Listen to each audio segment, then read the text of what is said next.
I am such a people watcher. Maybe it's because I determine the conversation before it even begins by the way that the person is walking. They're using their body language to prepare myself for a position of, okay, how are we going to handle this before things begin to happen? But then again, that's not a good idea either, because my wife and I always tell each other, don't write the story before the event takes place.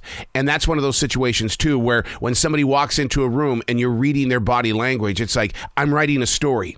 They may come up here and it could be a completely different situation. But my eyes have always been in that mindset of, I'm just going to sit here and watch people. In Native American spirituality, it's the silent wolf, the wolf that sits beneath the brush to watch everything that's taking place. I'm not spying on anybody. I'm just watching, because I'm telling you, some of the greatest entertainment on this planet is you. You get the credit. You're the greatest actors of all time. You make things happen, and I just sit back and you laugh about it or you learn from it. It's just a great way of walking through a world that is just so chaotic. And then as a silent watcher, you've got controlled chaos. Hey, it's Arrow. This is The Choice. This is what I was writing while the sun was waking up on a brilliant new day. And today we are reading from September 15th, 2022.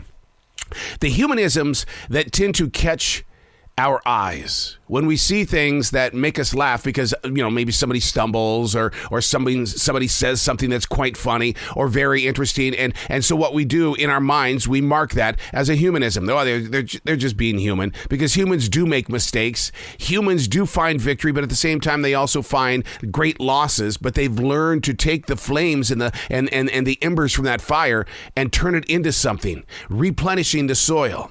Well, King Charles III getting upset yesterday because the writing instrument that he was using stained his hands. I actually giggled like a child. I did. I wasn't making fun of him. I wasn't judging him. It just made me laugh like a child. And the reason why it grabbed my attention is because I use extremely messy writing instruments every single day. I use a nib and I dip it into an inkwell, and my hands are a filthy mess every day. So I found that to be quite funny, only because I can relate with the dude. No matter what you put on these pages, it's never going to feel dry, which means I'm probably going to smear a bunch of words together. And when it stains my fingers, in all honesty, I don't get angry, because I look at my fingers and go, wow, I wrote today. Or, wow, those are words on my hand that may not look like physical lettering, but I'll tell you what, I'm going to figure it out. It is not a mess, but, other people have different thoughts, and I do more than just put signatures on a page. Oh, but poor Charles III. Poor Charles III. I mean, I understand, because once you get ink on your fingers, what's next? What are you going to touch? His beautiful suits? His face? Oh, I've done that before. I've had ink on my fingers and totally forgot that it was still wet, and I'm sitting here rubbing my face, and I look at myself in the mirror and it's like, whoa, my goodness. The humanisms. And do you laugh about it? Or do you instantly go into judgment? And I did not want to be that guy that when he saw Charles on the video that was broadcast on the Fox Broadcasting Network, I didn't want to be that guy that's going to go, poor Charles, oh, got ink on. No, I laughed, because it's a moment of discomfort maybe for some, but to those that do it every day, it was like, yeah, my God, I understand where you are. I can relate. Now let's get that ink off your hands, dude, because you're not going to put it all over that beautiful suit. And maybe that needs to be the challenge for the day. To be able to be and give yourself permission to become the people watcher, but not the people judger. To be able to tell the difference between just being a watcher, instead of going, well, you're not going to believe what I just saw on Facebook. So like yesterday, I'll give you a good example. I always get these phone calls from these very innocent employees that claim they want to buy your home.